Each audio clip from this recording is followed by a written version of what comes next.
Assez merci Adnan. Donc vous êtes le vice-président en relations publiques Huawei Northern Africa. Donc alors Lyoum, on est présent au Vampire pour assister à la première édition, il me semble, du CS26. C'est bon.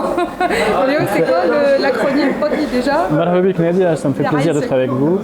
Alors c'est le CSIS, c'est le Cyber Security Innovation Series. Et Lyoum, c'est l'édition tunisienne, c'est ça? Exactement, c'est la 4e édition. Parce que صار في مصر وفي دبي وفي عمان, je pense. Voilà, في تونس. Et l'événement Heavy, en fait, il parle du sujet cybersécurité selon tous ses aspects.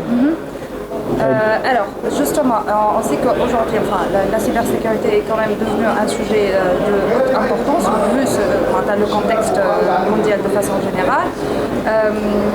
À l'Èche et Lyoum, on en parle de plus en plus. De quelle façon?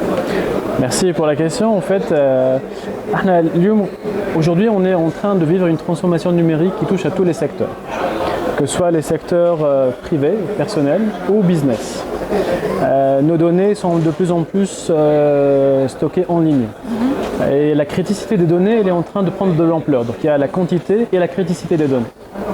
Donc les secteurs touchés, ça peut être la fintech, tout ce qui est transactions bancaires, tout ce qui est gestion des données de l'État, tout ce qui est éducation en ligne, télémédecine, etc. Donc du coup, cette évolution-là nécessite d'avoir un capital confiance qui n'est que la cybersécurité. Si l'utilisateur n'a pas confiance dans les systèmes qu'il utilise, les choses ne pourront pas évoluer.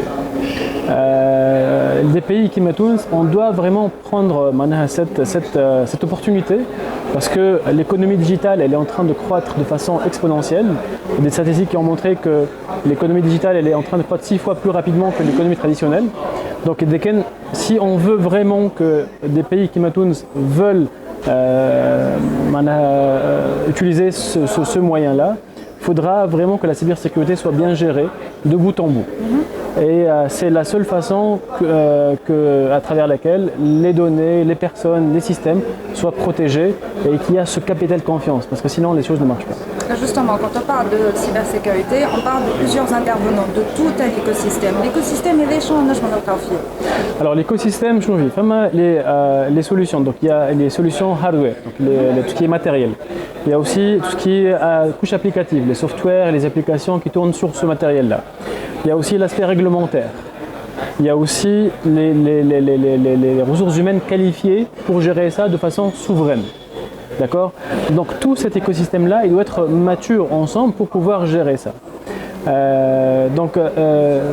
Pourquoi j'insiste beaucoup là-dessus? Parce que pour la souveraineté, par exemple, si je parle du capital humain, dans le cas où il y a des attaques, des hackings, etc., on ne peut pas faire appel à des ressources étrangères pour aider sur des sujets nationaux. Donc du coup, il faut vraiment avoir le capital humain nécessaire pour gérer ça de façon souveraine. Pareil pour tout ce qui est hardware, pour tout ce qui est couche applicative, etc.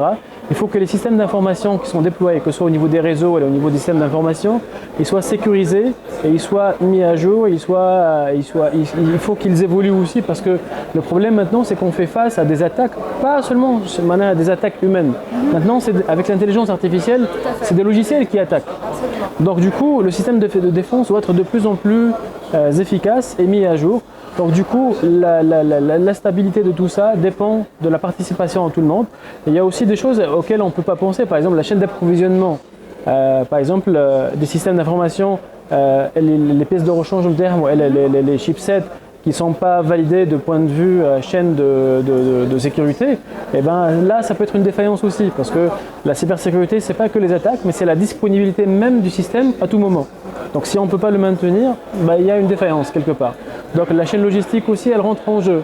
La réglementation, etc. Et surtout la standardisation, parce que maintenant aussi avec la cybersécurité, c'est un enjeu mondial. Parce que dans le monde virtuel, il n'y a plus de frontières physiques. Donc c'est pas l'affaire d'un pays ou l'autre. Donc on doit parler le même langage interpays. Donc on doit parler le même langage entre toutes les organisations. Et c'est pour ça des standardisations sont nécessaires, qui m'a le NISAS par exemple. NISAS c'est un standard qui est fait par GSMA Mhm. pour standardiser tout ce qui est sécurisation de la partie télécom, par exemple, à qui nous, on adhère complètement. Très bien. Justement, j'ai vu que اليوم في l'événement, il y a plusieurs acteurs, enfin, les GI de Bacha Boudena Arabia, et on a évoqué justement la question de la réglementation et de la standardisation. Et je pense que tout le monde, effectivement, s'accorde à dire qu'il faut être sur la même longueur d'onde à ce niveau-là.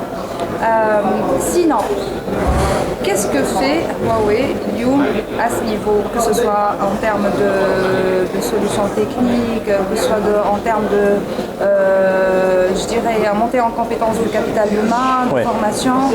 Alors, je parlerai de deux volets, le volet global et le volet national, d'accord? Donc globalement, Huawei sur la cybersécurité, on met ça comme notre priorité absolue. Ça veut dire que même dans notre modèle de gouvernance, le département qui gère la cybersécurité, il a le droit de veto sur tous les projets commerciaux au monde. D'accord. Et même sur le développement des produits. C'est-à-dire que ce département-là, il supervise de façon minutieuse tout développement de nouveaux produits, de livraison de projets. S'il y a la moindre défaillance ou le moindre risque, tout s'arrête.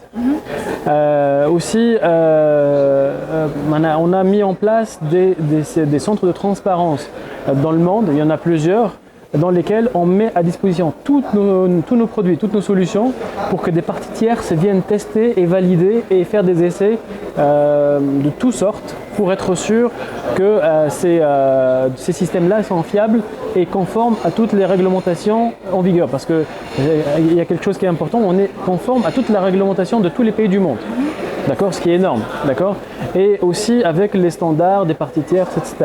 Donc ça c'est la deuxième chose. Troisième chose, c'est notre capacité à faire de la recherche-développement, puisqu'on investit chaque année plus que 20% de notre chiffre d'affaires en termes de recherche-développement, et la cybersécurité est une partie assez importante dans ces recherches-là.